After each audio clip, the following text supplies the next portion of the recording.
table right here. I know, but I would just see it. Just don't want to take off the communications director. I get it. We just don't want to fuck my shit up. We don't want to mess you up. Somebody had like a little table. One of those little folding, dinner tray things.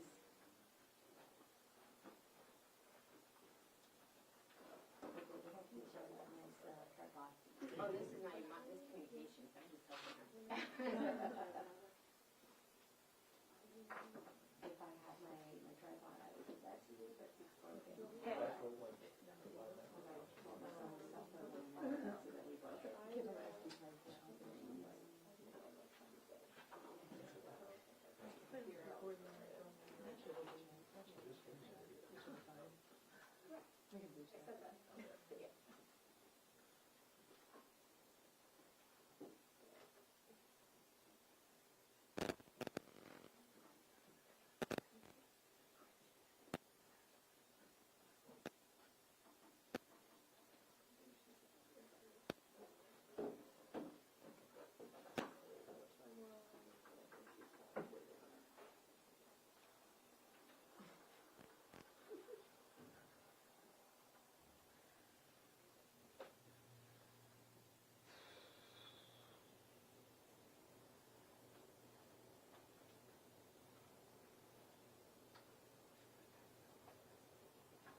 Good afternoon, media partners. Thank you for joining us today at the Lady Lake Police Department for a news conference on the arrest of the FBI's most wanted fugitive, Donald Eugene Fields II.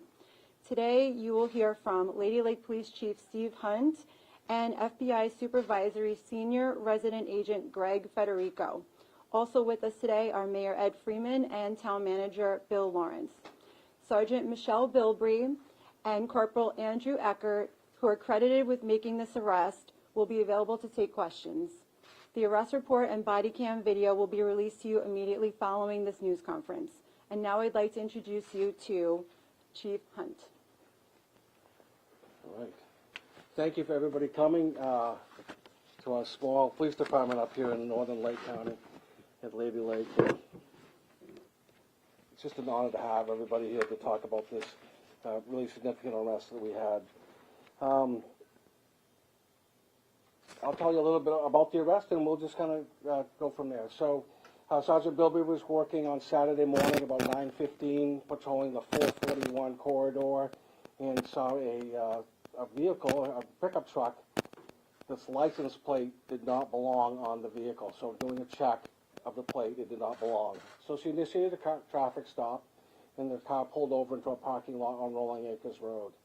As she approached the car, she also noticed not only did the plate not belong, but the sticker, the registration sticker, was a little bit off. Didn't look just right. So as she approached the vehicle, she got the license from a gentleman that produced it. It was a expired Missouri license. And she noticed that the description of the year of date of birth looked a little bit younger than this person appeared to be. He wasn't very forthright in some of his conversations. So we decided to do a little bit of investigation to find out what's the deal with this truck. Is it stolen? Does it not belong? Why does this person not match up with this vehicle? In doing so, some additional units showed up, Corporal Eckert and Officer Pettis to be support for this traffic stop. There were two people in the car, a gentleman and a female.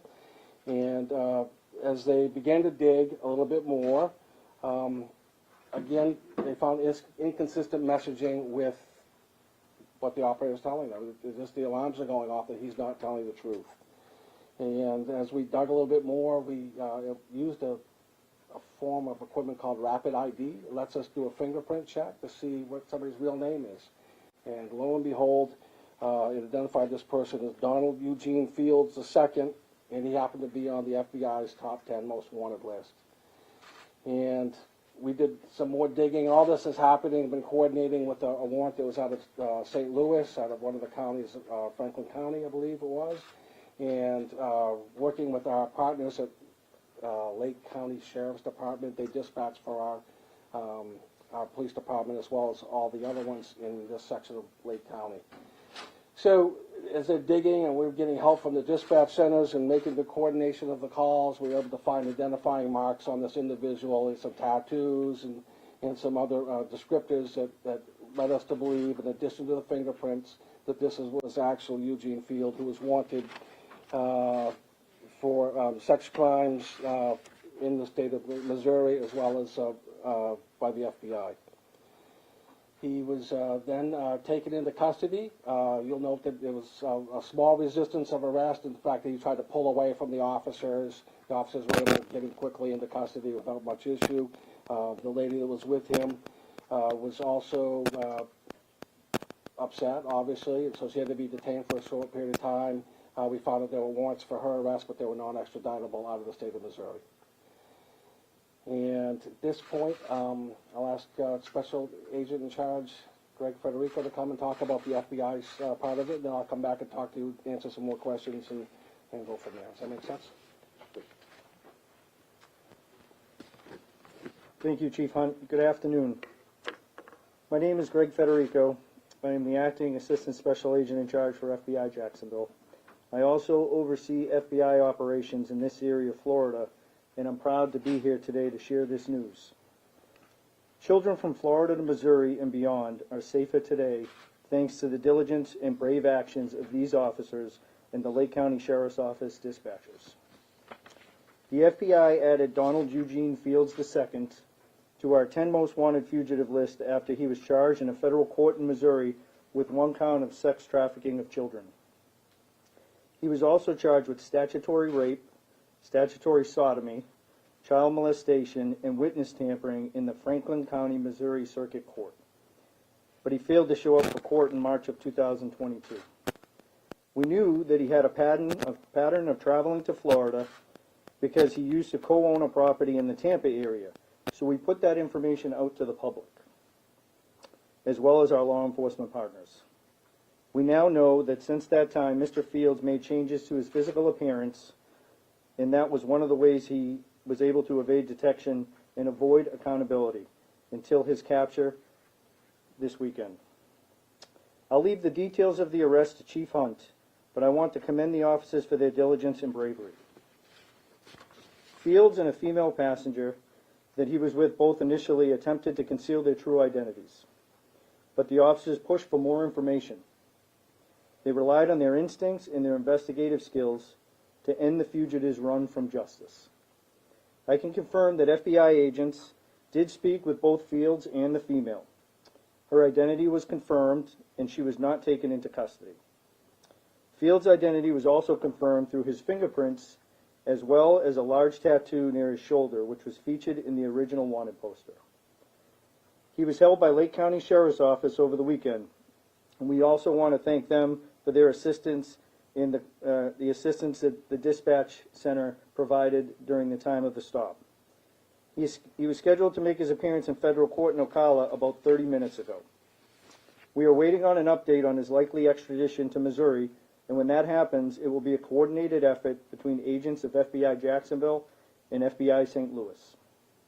Before I hand it back over to Chief Hunt, I want to point out that police officers across the country put their lives on the line multiple times a day, and they never know who or what they might encounter, even when conducting a standard traffic stop in a small town in Florida. There is no doubt that this situation could have been different, but these officers handled it with professionalism, bravery, and their instincts paid off in a very big way. Chief, you should be very proud, and the FBI is very thankful for your partnership that you and your entire team have extended to us through this process. We all know that coordination is the key to protecting our communities from all threats, but especially the threats to our kids. I'm thankful that the FBI and the Lady Lake Police Department and Lake County Sheriff's Office have had such a great partnership for many years, and I am confident that our coordinated efforts to protect this community will only grow from here. I also want to thank our partners at the U.S. Attorney's Office for the Middle District of Florida and the Eastern District of Missouri, as well as the Franklin County, Missouri Sheriff's Office, the Missouri State Highway Patrol, and the Missouri State Technical Assistance Team. In closing, I want to remind the community to be aware at all times. We are often so busy we don't pay attention to our surroundings like we used to, but I encourage you to remain aware and report any suspicious persons or activity to law enforcement. Know that we are always here to protect you. Thank you. Thank you, Special Agent. At this time, we'll take questions from the media. If you can identify your name and your media outlet and who your question is directed to. David Jones, West 2. Quick question for Sergeant Bilbury, if you wouldn't mind. Just going up to the podium there. If you could just describe what's going through your head when you find out that you got this guy pulled over on the side of the road and he's one of the FBI's top 10 most wanted. I mean, what were you thinking at that moment? I was pretty surprised at first, to be honest. That's not something that you come across every day. So it was a little eye-opening to me that we have people like that riding around all over on our streets, especially here in Lady Lake. Did you feel at any point like apprehension or nervousness that you've got this guy who's, again, on the FBI's most wanted? No, sir. And can you talk a little bit more about the fingerprint technology? How does that work and how that factor into this? Actually, if I could defer to Corporal Eckert, I believe he's probably got a little more information on that, or perhaps if maybe...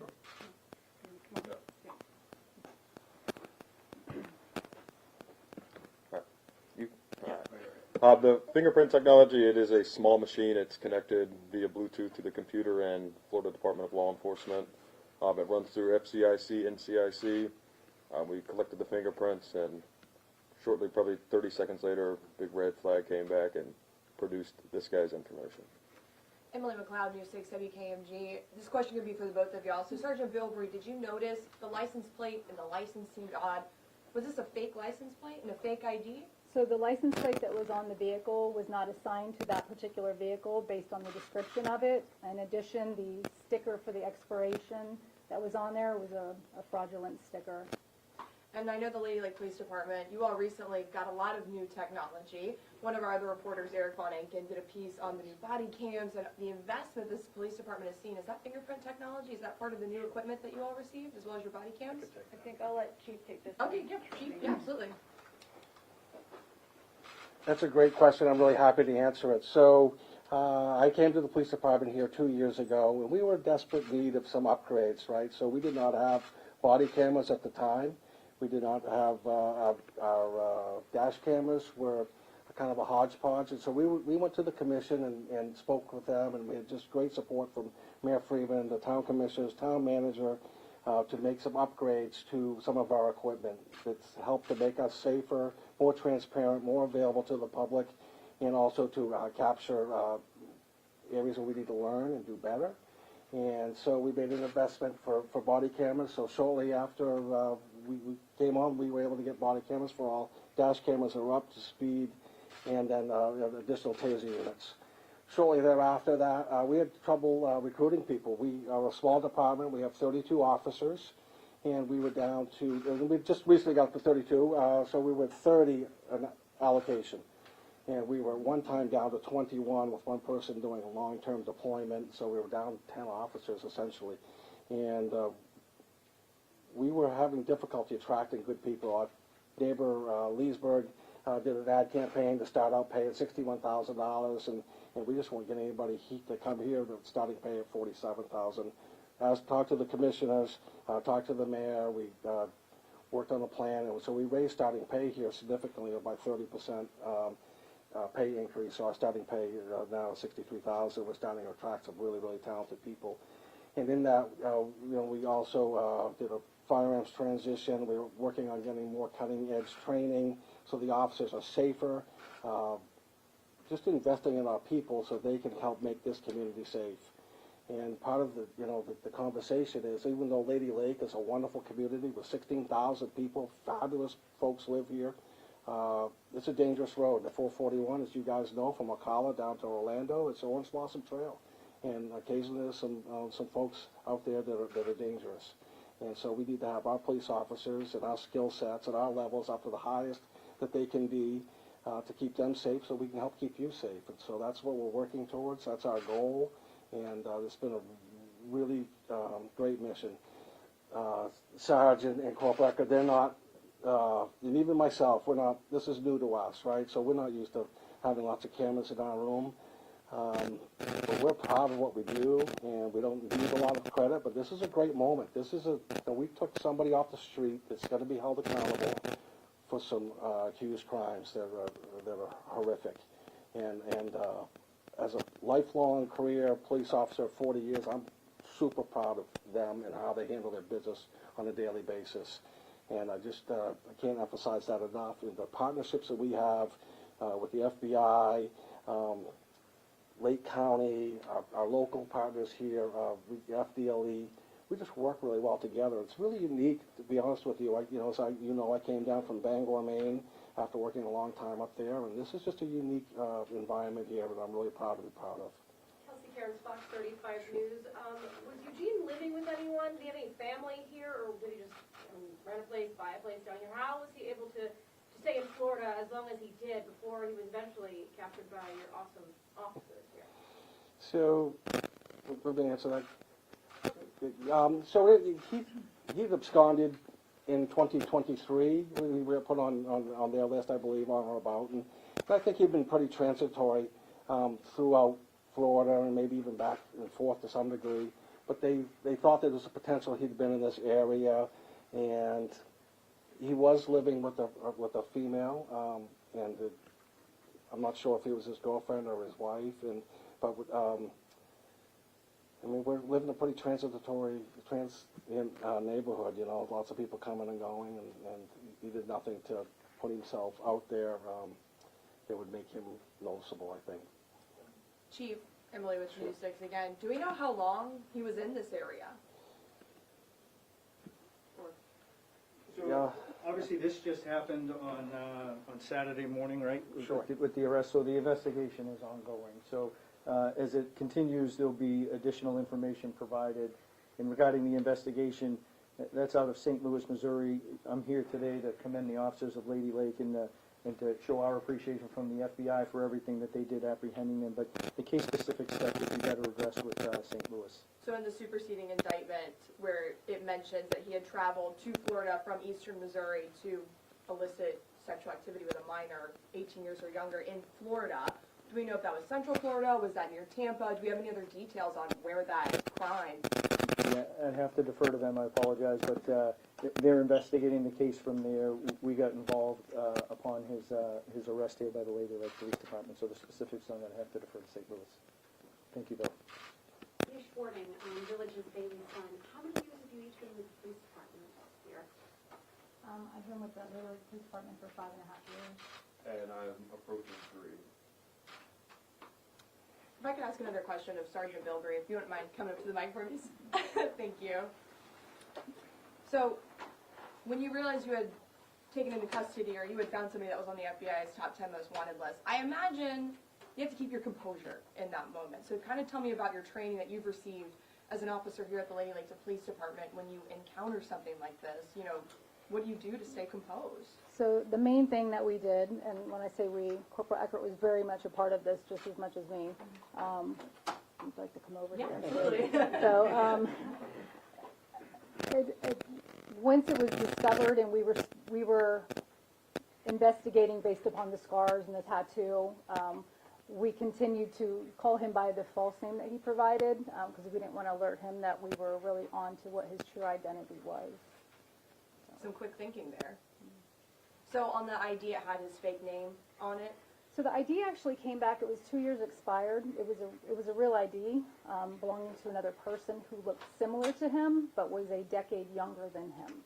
So he had assumed that individual's identity. Correct. Do we know anything about that person? No.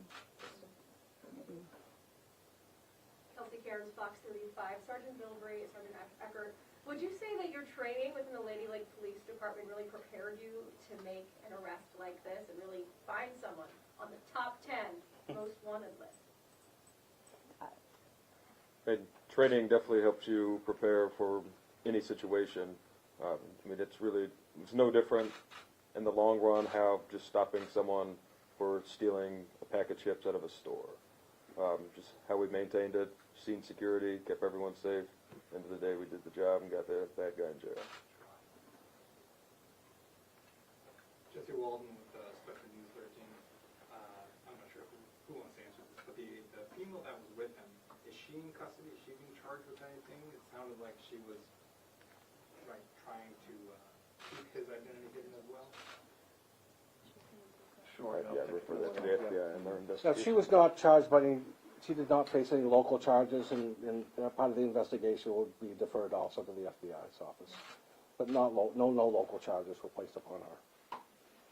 Are you all looking into further investigating if there were any victims here in Central Florida while he's been here or in Florida in general? Is that part of the investigation? You want to take that, Greg? Well, of course, we're obviously always interested if there are any victims out there to please come forward to us on this or any other crime.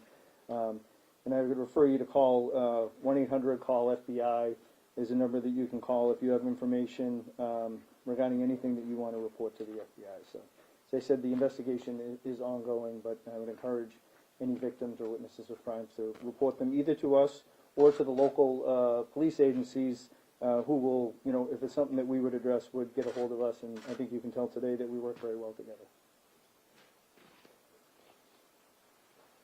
All right. Is there anyone else who hasn't asked a question, who has any questions today?